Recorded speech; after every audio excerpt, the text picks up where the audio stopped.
que no fuera judío sea salvo, llegase al conocimiento del Dios verdadero. Pero eso dista mucho de lo que Dios quiere. Tiene una distancia muy grande de lo que Dios quiere. Dios quiere salvar a todos, Dios quiere salvar a la humanidad. Y ahí fue el gran lío que tuvieron con Jesús, que Jesús trataba con todo, con los pecadores, trataba con las rameras, todo el mundo, con canos, con todo, pero él se cruzó con todo tipo de personas y les compartió el mensaje de la palabra de salvación a todos. Dios abre el abanico. Por eso fue el lío que tuvo con todos los fariseos, los saduceos y todos las sectas judías en ese momento, ¿verdad? Y vamos a lo que la Escritura nos dice. Vamos a leer hoy Romanos vamos a empezar el capítulo 3, del 1 al 9. Yo le sumé un versículo con el atrevimiento, corresponde, era hasta el 8, pero le sumé un versículo más para así me engloba, me cierra la idea. Hoy, vamos a leer Romanos capítulo 3, del 1 al 9. Es medio intrincado el pasaje, pero vamos a sacarle jugo, el jugo que Dios quiere que le saquemos también, en medio del Espíritu. Dice la palabra allí, Romanos 3, 1 al 9. ¿Qué ventaja tiene, pues, el judío? ¿O qué aprovecha la circuncisión? Mucho. En todas maneras, primero, ciertamente les ha sido confiada la palabra de Dios. Pues que, si alguno de ellos ha sido incrédulo, ¿su incredulidad habrá hecho nula la fidelidad de Dios? De ninguna manera. Antes bien, sea Dios veraz y todo hombre mentiroso. Como está escrito, para que seas justificado en tus palabras y venzas cuando fueres juzgado. Y si nuestra justicia hace resaltar la justicia de Dios, ¿qué diremos? ¿Será injusto Dios que da castigo? Hablo como hombre. En ninguna manera. De otro modo, ¿cómo juzgaría Dios al mundo? Pero si por mi mentira la verdad de Dios abundó para su gloria, porque aún soy juzgado como pecador. ¿Y por qué no decir cómo se nos calumnia y cómo algunos cuya condenación es justa afirman que nosotros decimos, hagamos males para que vengan bienes? ¿Qué pues? ¿Somos nosotros mejores que ellos? En ninguna manera. Pues ya hemos acusado a judíos y a gentiles que todos están bajo pecado. Parece un pasaje bastante complicado en el sentido de lo que viene hablando el apóstol Pablo, diciéndole a los romanos. Se ve que en la iglesia de Roma habían muchos judíos. Entonces, también se está dirigida a aclarar el tema. Dice, ¿qué ventaja tiene pues el judío o qué aprovecha la circuncisión? ¿Alguien sabe lo que es la circuncisión? ¿Tiene alguna idea, no? ¿Mm? La circuncisión es cuando es una señal de un pacto que hizo Dios con Abraham y se quita el prepucio del varón, se corta el prepucio del varón y es una señal de un pacto. Especialmente Dios se lo indicó a Abraham y a todo no solo a Abraham, sino a que todos los siervos también que estaban junto con él. Entonces, es el pacto de Dios con Abraham, está relacionado con la circuncisión. Y allí, en Génesis, escuche bien lo que dice, 17, del 9 al 14, escuche bien. Dijo de nuevo Dios a Abraham, en cuanto a ti, guardarás mi pacto, tú y tu descendencia después de ti por sus generaciones. Este es mi pacto, que guardaréis entre mí y vosotros, y tu descendencia después de ti. Será circuncidado todo varón entre vosotros. Circuncidaréis, pues, carne vuestro prepucio, y será por señal de pacto entre mí, Dios y vosotros.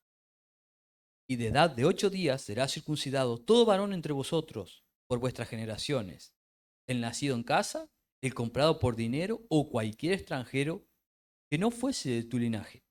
Debe ser circuncidado el nacido en tu casa y el comprado por tu dinero, y estará mi pacto en vuestra carne por pacto perpetuo. El varón incircunciso, el que no hubiere circuncidado de la carne de su prepucio, aquella persona será cortada de su pueblo, ha violado mi pacto. O sea, Dios le dijo a Abraham que tenía que guardar un pacto, ¿verdad? Reguardar ese pacto. Entonces, el pueblo judío tiene esa característica. Un pueblo que Dios lo llamó, como decía Leo en la clase pasada. Dios destinó a Israel a que sea testigo de un Dios para que las otras naciones vean en Israel el Dios grande que tenía, ¿verdad? Entonces, era un trato, siempre tuvo un trato especial Dios con Israel y lo sigue teniendo. Aunque ahora esté muy lejos de lo que es la voluntad de Dios genuinamente, Israel está muy lejos de lo que Dios desea para su voluntad. Está muy lejos de hacer la voluntad de Dios en estos momentos. Muchos fuera, no hay una búsqueda de Dios genuinamente, porque rechazaron a Jesús, rechazaron al Mesías. Recuerda la escritura como dice, a los suyos vino y los suyos ¿qué hicieron? No le recibieron, los suyos vino. Jesús vino a mostrarles el genuino camino, el verdadero camino, ¿verdad? Que tenían que transitar genuinamente. Pero el pacto real es para con Israel, un pacto antiguo, el pacto de siempre. Siempre Dios ha tenido corazón con Israel y lo sigue teniendo hoy en día, a pesar de las circunstancias. Porque Dios, sabiendo que Israel es chiquitito y está en el medio de todas las naciones, o lo han invadido, lo invadieron muchas veces y Dios los ha librado. Dios los ha ayudado y los ha librado de todas las naciones que lo han invadido. Todavía permite que se mantenga en el lugar. Dios dijo que le iba a guardar y van a mantener esa posición allí. Solo el único que los puede sacar allí es Jehová. No hay otro, no hay ser humano, ningún tipo, ni mano, ni potencia, ni nada, que lo saque en el lugar que está. Dios le sigue teniendo un amor genuino a Israel. Pero reconociendo, o sea, Dios reconoce que no andan los estatutos como corresponde, no andan los estatutos, ¿verdad? Entonces, esa es la ventaja, que es un Dios de pacto con Israel. Ahora bien, es interesante el 2 que sigue, dice, ¿qué importancia ahora tiene ser judío? Dice, mucho en todas maneras, el 2.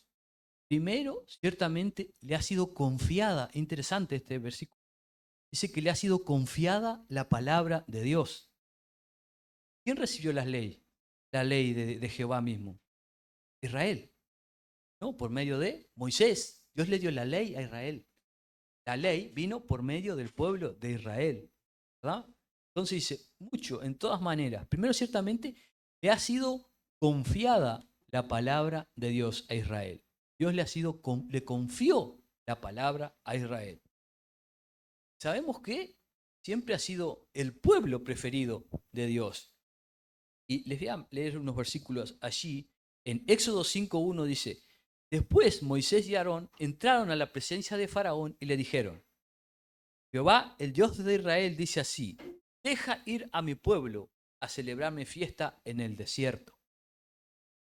A mi pueblo, la pertenencia, ¿verdad? Dios tiene a Israel como la pertenencia, mi pueblo, le dice. Él es mi pueblo.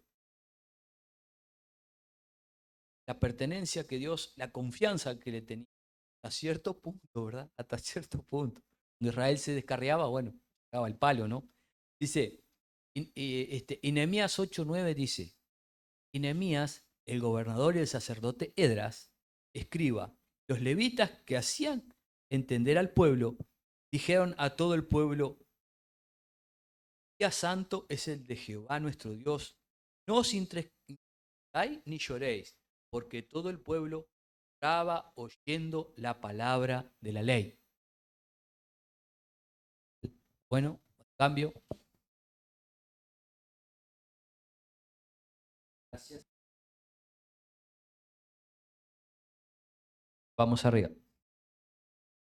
Dios le dio la ley a el pueblo de Israel, la administración sobre esa ley. Dice Nehemías 28. Y el resto del pueblo, los sacerdotes, los levitas son los sacerdotes también, ¿no? Sacerdotes, levitas, habían sumos sacerdotes y levitas, son sacerdotes de Dios. Porteros y cantores, los sirvientes del templo y todos los que se habían apartado de los pueblos de la tierra a la ley de Dios, con sus mujeres, sus hijos e hijas, todo el que tenía comprensión y discernimiento, se reunieron con sus hermanos y sus principales para protestar y jurar que que andarían en la ley de Dios, que fue dada por Moisés, siervo de Dios, y que guardarían y cumplirían todos los mandamientos, decretos y estatutos de Jehová nuestro Dios. O sea, Dios le daba estatutos para que ellos los cumpliesen. Y a veces andaban un tiempo en la voluntad de Dios, pero cuando llegaba un rey que vamos a suponer, se descarriaba, que no andaba, el pueblo se desbarataba, caía en corrupción, adoraba a los dioses, adoraba a los Baales, los dioses que se manifestaban en esa zona. Se perdían el rumbo. Mas Dios siempre les ha tenido ese cariño tan especial. Dios tiene una importancia, le tiene importancia al pueblo.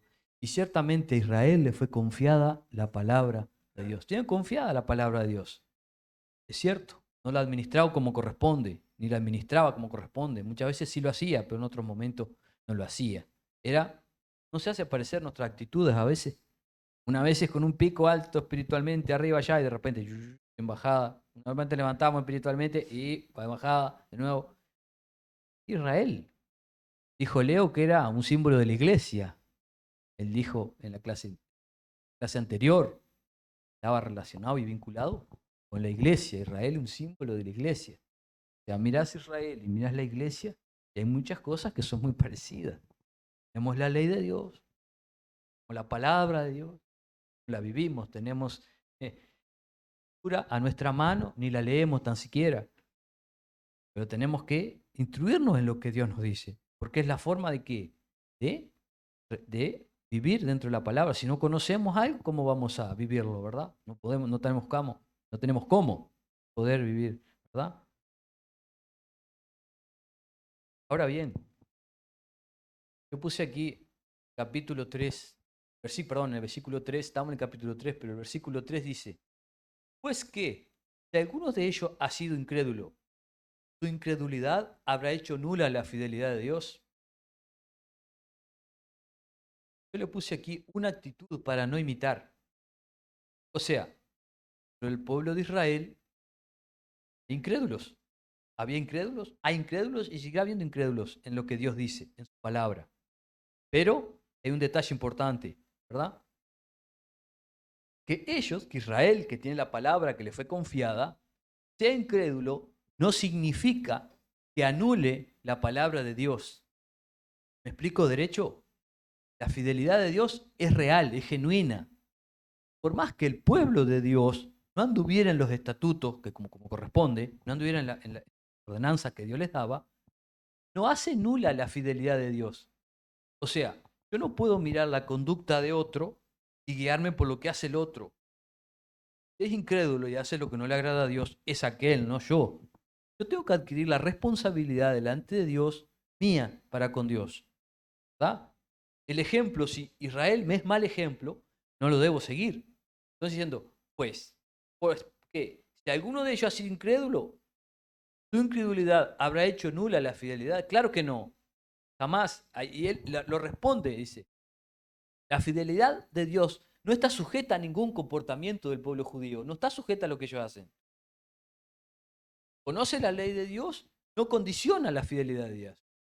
Al conocer la ley de Dios, ¿verdad? Condiciona la conducta, ¿verdad? Si lo conoces, vívelo, practícalo. Si no lo conoces, bueno, trata de aprenderlo, ¿verdad? Es una actitud a no imitar. Y sigue el 4. Dice lo siguiente, mira lo que contesta allí. Contesta a las dos preguntas que se realizaron anteriormente. De ninguna manera. Antes bien, sea Dios veraz y todo hombre mentiroso, como está escrito, para que seas justificado en tus palabras y venzas cuando fueres juzgado. De ninguna manera, o sea, la fidelidad de Dios siempre es real, siempre es real. La palabra de Dios está por encima de todo, ¿verdad? Y allí en Éxodo 34, dice, la palabra de Dios está, no, perdón, nos dice, y Jehová, allí en Éxodo 34, 5, y Jehová descendió en la nube y estuvo allí con él, proclamando el nombre de Jehová. Y pasando Jehová por delante de él, clamó, va Jehová, fuerte, misericordioso y piadoso, tardo para la ira y grande en misericordia y verdad. Dios es verdad, Dios es la verdad. Antes bien, ¿no?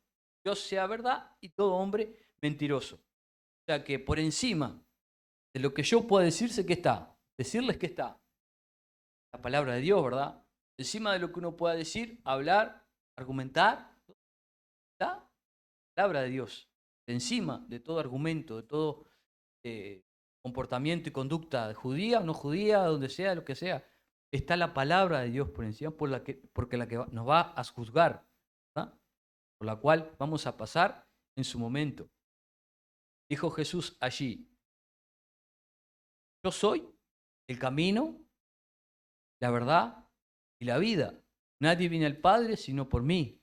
Juan 6. Él es la verdad, Él es la vida. Por encima de lo que los judíos pueden creer o no en Jesús, está esa palabra, está Jesucristo, nuestro Señor, cual en este tiempo no le conocían. Pero nosotros que somos la iglesia de Jesús, que conocemos al Cristo vivo, que conocemos al Cristo real, tenemos que reflejar luz, ¿verdad? Reflejar luz a los gentiles, reflejar luz a quienes no conocen a Cristo. ¿Por qué? ¿Qué importa? ¿Verdad? Si Israel no es ejemplo, bueno, pues la iglesia debe ser ejemplo de fidelidad a Dios, de pureza a Dios. Debe ser quien lleve la posta, ¿verdad?, de la palabra de Dios de la mejor manera posible. De ser fiel al Señor. Cristo es la verdad. Él nos da. Y seguimos teniendo en cuenta. ¿Qué aconteció? El problema de quién es. Dice todo el hombre es mentiroso. O sea, el problema no radica en Dios, no radica en los judíos. El hombre, todo genérico, judío, no judío, verde, azul, naranja, es mentiroso, en sentido pecador. Todos estamos bajo la misma lupa del pecado. Entonces, ¿qué nos deja la enseñanza de todo esto? Interesante. Sí. Seguimos. Nuestra injusticia hace resaltar la justicia de Dios. ¿Qué diremos? ¿Será justo Dios que da castigo? Hablo como hombre. En ninguna manera, de otro modo, ¿cómo jugaría Dios al mundo? Pero si dice, la verdad de Dios abundó para su gloria, ¿por qué aún soy juzgado como pecador? ¿Y por qué no decir, cómo se nos calumnia? ¿Cómo algunos cuya condenación es justa afirman que nosotros decimos, hagamos males para que vengan bienes? ¿Qué pues? ¿Somos nosotros mejores que ellos? De ninguna manera. Pues ya hemos acusado a judíos y a gentiles que todos están bajo pecado. O sea, en resumidas cuentas, el hombre va a ser juzgado por sus actitudes, por sus acciones, por lo que en esta tierra hagamos, ¿verdad? Va a ser juzgado por un momento en su tiempo, el ser humano va a pasar por el juicio, ¿verdad? Pero, ¿sabes? Tenemos una ventaja, tenemos un abogado. ¿Cuál es el abogado? Jesús es nuestro abogado. Él aboga por nuestros pecados, es el abogado principalmente. Y tenemos una ventaja, que es hijo del Padre, que es el juez, ¿no? Tenemos una ventaja, ¿no? El Señor, Él aboga, intercede por su pueblo, para que nosotros podamos tener un lugar arriba, lugar que Él está preparando para nosotros. Esa es la esperanza, que todos podamos participar, ¿eh?, de ese lugar tan maravilloso que es la salvación de nuestra alma y llegar. Y venzas cuando fueres juzgados, y venzas cuando fueres juzgado. ¿eh? Tenemos un abogado de los cielos, que es Jesús.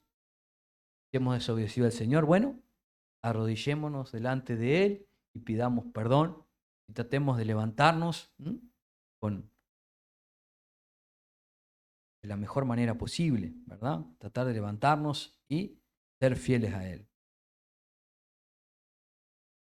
El orgullo del hombre, la soberbia, al creerse superior por tener la ley de Dios, llevó en la cruz a Jesús. Los fariseos acusaron falsamente a Jesús por no seguir la ley de Moisés y el legalismo. Es más importante, dice, que hacer, vivir y practicar la voluntad de Dios. ¿Recuerdan? ¿Quién en complicidad con los romanos llevó a la cruz? ¿Quiénes fueron? Todos los religiosos judíos. ¿eh? Todos ellos fueron quienes en complicidad pagaron dinero, pagaron a Judas 30 monedas de plata para que lo vendiese.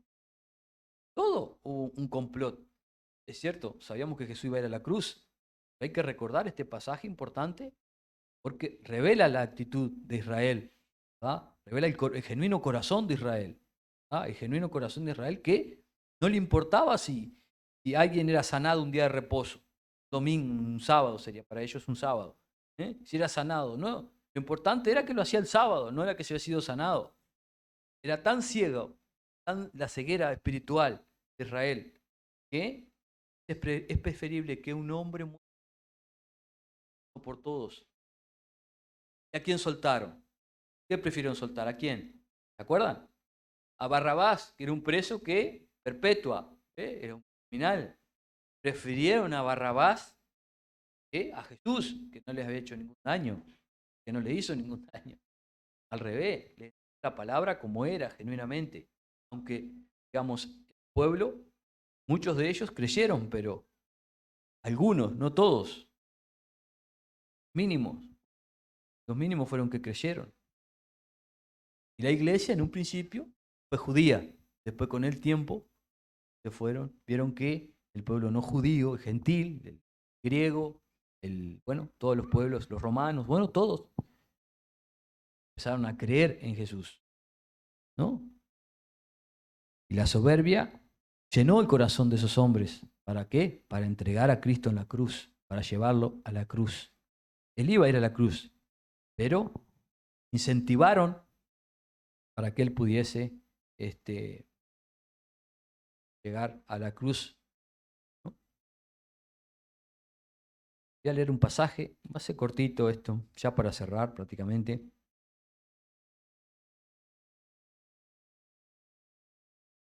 Dice así, Gálatas 13, 14 y 15. Dice lo siguiente, porque vosotros, hermanos, a libertad fuiste llamados, solamente que no uséis la libertad como ocasión para la carne, sino servíos por amor los unos a los otros. Porque toda la ley, la palabra de Dios se cumple, amarás a tu prójimo como a ti mismo. Pero si os mordéis y os coméis unos a otros, mirad que también no os consumáis unos a otros. Voy a leerlo nuevamente. Que vosotros, hermanos, a libertad fuisteis llamados. Solamente no uséis la libertad como ocasión para la carne, sino servíos por amor los unos a los otros. Porque toda la ley en esta sola palabra se cumple, amarás a tu prójimo como a ti mismo. Pero si os mordéis y os coméis unos a otros, mirad que también no os consumáis unos a los otros.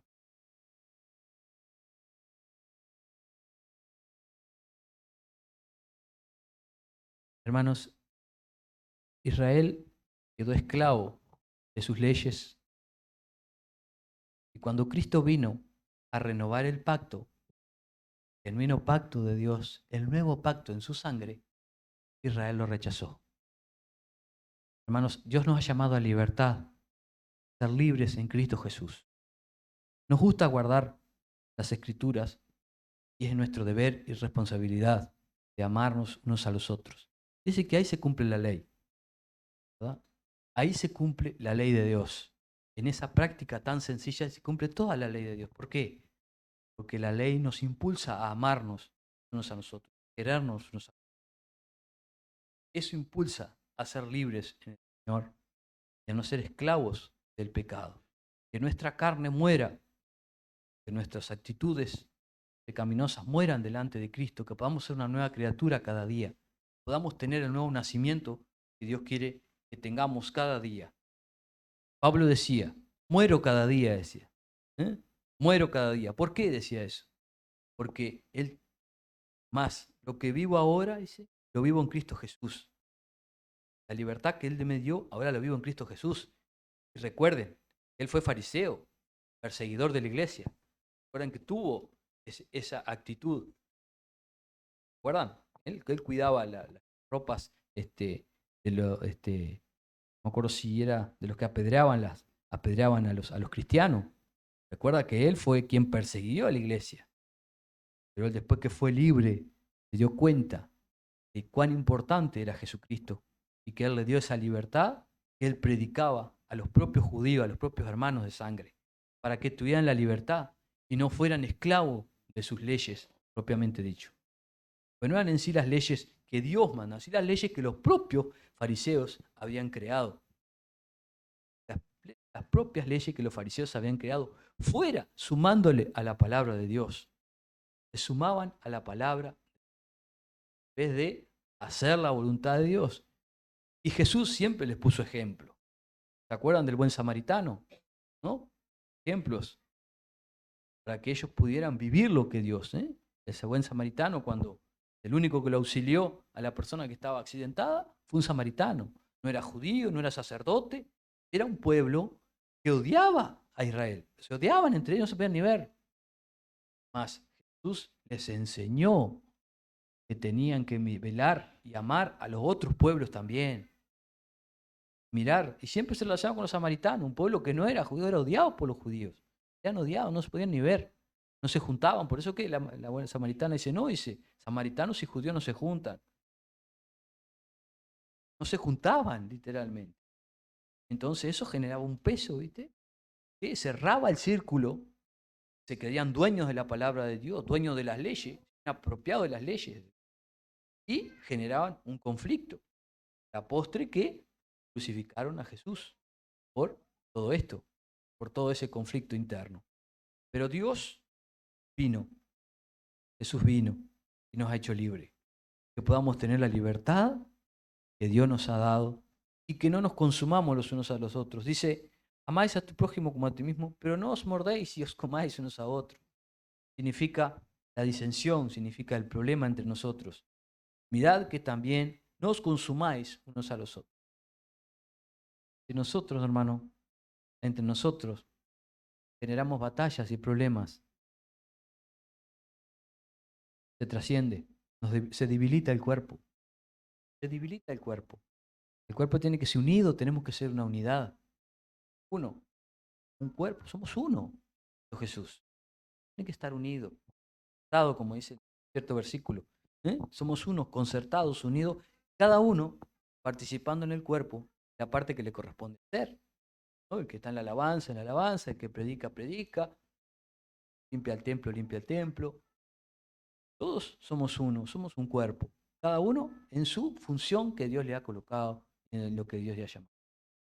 Hermanos, sé que es un pasaje intricado, capaz que algunos pasé por alto algunos detalles para no complicar, pero recuerden, Jesús vino para hacernos libres, no para esclavizarnos en la ley. Israel fue esclavo de la ley mosaica, dice, ritos y costumbres, se fue en ritos y costumbres y no supo hacer la voluntad de Dios. Que nosotros, hermanos, podamos cumplir la ley, amarnos los unos a los otros, ser libres, para servirnos los unos a nosotros y para poder continuar siendo un pueblo unido como Dios anhela que seamos. Hermanos, Espero que la palabra le haya sido de bendición, que Dios le haya hablado a su corazón. Seamos conscientes, como hijos de Dios, de todo esto, que la disensión no le agrada a Dios. Amén. Vamos a inclinar nuestro rostro a Dios, orar, encomendar todo esto en las manos de Dios.